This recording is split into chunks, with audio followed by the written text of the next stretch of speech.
జీవితంలో మన ఎదుగుదలను అడ్డుకోవాలి అనుకునే వాళ్ళు ఉంటారు. మన విజయాన్ని చూసి అసూయపడే వాళ్ళు ఉంటారు. మన వెనక మాట్లాడుకునే వాళ్ళు ఉంటారు. కానీ ఒక్క విషయాన్ని గుర్తుపెట్టుకోండి. శత్రువుల్ని జయించాలంటే కోపం సరిపోదు. బుద్ధి కూడా కావాలి. భగవద్గీతలో మనకు చెప్పిన గొప్ప సత్యం ఏమిటి అంటే, ముందు శాంతిని ప్రయత్నించాలి. అది ఫలించకపోతే ధర్మబద్ధంగా వ్యూహంతో ముందుకు సాగాలి. ఎవరైనా మన మీద అన్యాయం చేస్తే నిశ్శబ్దంగా భరించటం మంచితనం కాదు. అది బలహీనత. కానీ వెంటనే ప్రతీకారం తీర్చుకోవడం కూడా తెలివి కాదు. సమయం చూసి అడుగు వేయాలి. మన భావోద్వేగాలని నియంత్రించాలి.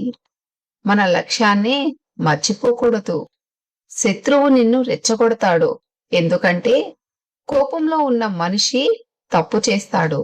కాని నువ్వు ప్రశాంతంగా ఉంటే, ఆలోచించి స్పందిస్తే నిన్ను ఎవ్వరూ కూడా ఓడించలేరు. గెలుపు అంటే కేవలం వాళ్ళ ఓటమే కాదు. నీ గౌరవం నిలబడటం, నీ ధర్మాన్ని కాపాడుకోవటం. అందుకే గుర్తుంచుకోండి, శక్తి తాత్కాలికం, వ్యూహమే శాశ్వతం. ఇక ధర్మమే చివరికి గెలుస్తుంది.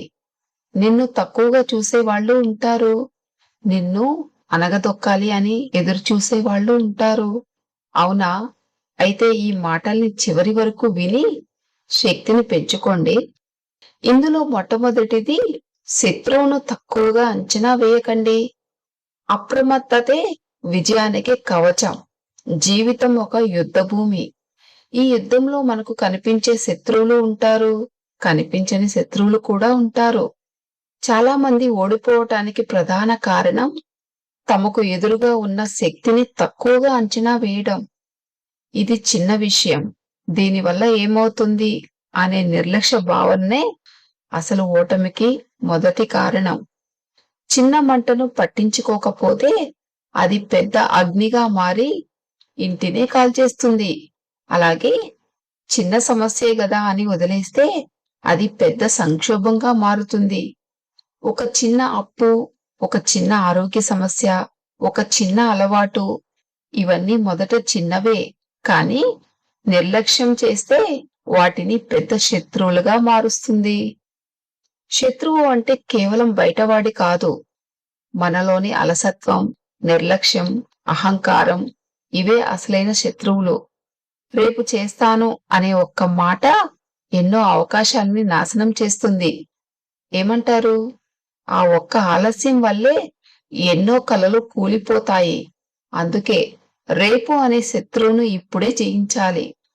మహానుభావుల జీవితాలను గమనిస్తే ఈ సత్యం స్పష్టంగా తెలుస్తుంది. వారు ఎప్పుడూ కూడా శత్రువుల్ని తక్కువగా చూడరు. వారి దృష్టిలో జాగ్రత్త అంటే భయం కాదు, అప్రమత్తత అంటే ముందు జాగ్రత్త. భయం మనల్ని వెనక్కి నెడుతుంది, కానీ అప్రమత్తత మనల్ని ముందుకు తోస్తుంది. బయటపడిన వాడు పారిపోతాడు, అప్రమత్తమైన వాడు ప్లానింగ్ చేస్తాడు. చిన్న పామే కదా అని వదిలేస్తే అది విషపూరితం అవుతుంది. చిన్న తప్పే అని వదిలేస్తే అది పెద్ద నష్టానికి దారితీస్తుంది. ఇక చిన్న వ్యక్తి అనే తక్కువ అంచనా వేస్తే ఒకరోజు అతడే నీకు గట్టి పోటీగా మారవచ్చు. అందుకే ప్రతి వ్యక్తిని గౌరవించాలి, ప్రతి పరిస్థితిని జాగ్రత్తగా అంచనా వేయాలి. ఇక్కడే ఒక గొప్ప సూత్రం ఉంది. గౌరవం అంటే భయం కాదు.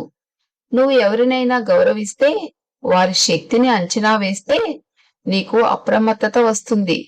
అహంకారం కళ్ళు మూసేస్తుంది, కాని వినయం కళ్ళు తెరిపిస్తుంది. ఓడిపోవడానికి కారణం శత్రువు యొక్క బలం కాదు, అది మన నిర్లక్ష్యమే. మనలోని శత్రువుల్ని గుర్తించాలి. ఆలస్యం, అలసత్వం, అహంకారం, నిర్లక్ష్యం, అధిక ఆత్మవిశ్వాసం, ఇవి ఒక్కొక్కటి మన విజయాన్ని క్రమంగా దెబ్బతీస్తాయి. బయట ఉన్న శత్రువుల్ని గెలవటం సులభమే, కానీ మనలో ఉన్న శత్రువుల్ని జయించడమే కష్టం. కానీ అదే నిజమైన విజయం.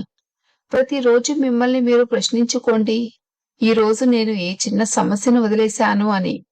ఈరోజు నేను ఎవరిని తక్కువగా అంచనా వేశాను అని. ఈరోజు నేను ఏ పనిని రేపటికి వాయిదా వేశాను అని ఈ ప్రశ్నకు నిజాయితీగా సమాధానం చెప్పుకోగలిగితే నువ్వు అప్రమత్తుడివే. ఆ అప్రమత్తతే విజయానికి మొదటి మెట్టు. ఓటమి ఒక్కసారిగా రాదు.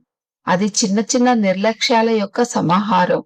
విజేతలు ఎప్పుడూ కూడా శత్రువు గురించి భయపడరు. కానీ వారిని తక్కువగా కూడా చూడరు. వారు ప్రతి అడుగు ఆలోచించే వేస్తారు. ప్రతి పరిస్థితిని అంచనా వేస్తారు. ప్రతి అవకాశాన్ని కూడా గౌరవిస్తారు. నీ జీవితం కూడా ఒక రాజ్యం లాంటిదే. ఆ రాజ్యాన్ని కాపాడే రాజువి నువ్వే. నీ యొక్క నిర్ణయాలే నీ సైన్యం. నీ అప్రమత్తతే నీ కవచం. ఎవరినీ కూడా తక్కువగా చూడొద్దు. చిన్న సమస్యనైనా వెంటనే పరిష్కరించు. రేపు అనే శత్రువుని జయించి అహంకారాన్ని విడిచిపెట్టి అప్రమత్తతనే అలవాటు చేసుకో. అప్పుడు ఓటమి నీ దగ్గరికి కూడా రాదు. అర్థమైందనుకుంటా. శత్రువుని జయించాలి అంటే ఇదే ప్రధానమైన మొదటి సూత్రం. అలాగే 10 సూత్రాలను నెక్స్ట్ వచ్చే వీడియోలో వివరిస్తాను. ఈ వీడియో పూర్తి వరకు చూశారు కదా. నెక్స్ట్ వీడియోని కూడా ఫాలో అవ్వండి. ఫాలో అవ్వాలి అంటే బెల్ ఐకాన్ని ఆన్ చేసుకోండి.